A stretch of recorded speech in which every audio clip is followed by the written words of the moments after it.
Magandang araw kaibigan. Nandito pala ako sa labas ng aking tahanan upang mangunguha ng talbos ng kangkong para aking iulam. Tara, samahan niyo ako at inyong titingnan para inyo makita yung simple kong gulayan. So, ayan po, hindi ko na po pinapakita kung paano ko ito pinitas. Pero samahan niyo ako. Sa video kong ito, ipapakita ko sa inyo kung paano ko ito gagawin. Una, hugasan po natin. At saka diniretso ko na po itong lulutuin. Tapos na po natin ginisa ang ating kangkong na gulay. Nilagyan ko lang ito ng pampanlasa, sibuyas at luya. Sapat na. Ang susunod natin iluluto ay ang dry pancit na tinatawag nila. Remember kaibigan, pancit is pangpahaba ng buhay kailanman. At atin itong pakukuluan kahit saglit lang. At habang tayo naghihintay sa ating pancit na pinakuluan, at tayo maglinis muna kahit saglit lang. Ililigpit natin higaan parang sa gayon malinis naman tingnan.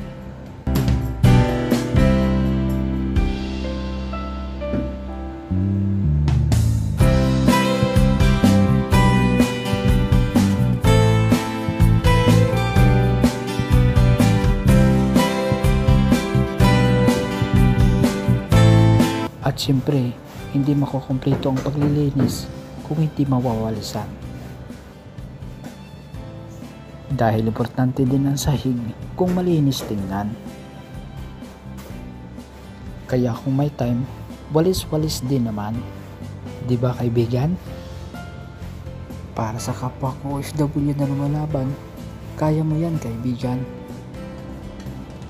At luto na rin pala ang pansit na walang ibang sahog. Kunti tubig lang, joke lang. Siyempre, may kaunting panlasa yan. Siyempre, sabayan natin ang kape. Sabayan din natin ang kaunting asukal. At habang tayo ay nagpapakulo ng tubig, gagawa muna ako ng sausawan, suka at asin para lalong gaganahan. Pumitik ng ating initan, isa lang ang ibig sabihin niyan.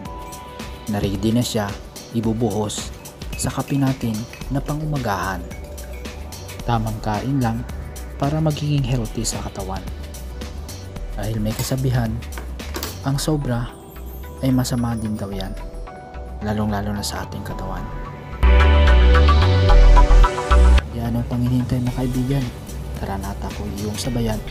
Bago ang lahat, tayo muna yung manalangin.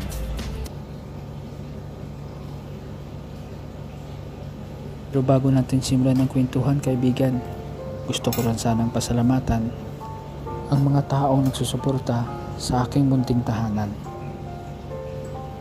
Lalong-lalo na sa nanonood ngayon, at isa ka na rin doon kaibigan.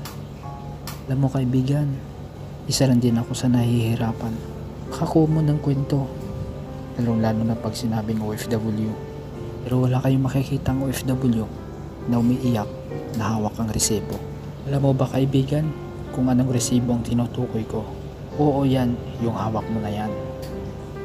Dahil yan ang nagpapatunay ng iyong kasipagan. Kaya kayong pinapadalhan, hinay-hinay lang. Huwag panay gastos. Huwag bili dito, huwag bili dyan. Kaya kung anong narating ng estado ng buhay mo, huwag kalimutan mo papasalamat sa mga magulang nyo. Dahil pares din sa akin na OFW na magulang, walang hangad kundi ang mapabuti ang inyong kalagayan. Huwag kang iyak kaibigan, dahil ang sinasabi ko ay isang tunay na realidad sa buhay. Paano yan kaibigan? Medyo bahaba na rin ang ating kwentuhan. Tatapusin ko na lang ang aking kwento sa hapagkainan. Sa hindi pa pala nakapag-subscribe sa YouTube channel ko, please subscribe, hit the bell notification para lagi kayong updated sa mga bidyong gagawin natin at sa kwento pang darating. Maraming salamat at mabuhay kayo, lalong-lalo na sa kapwa ko OFW. God bless, ingat po kayo palagi.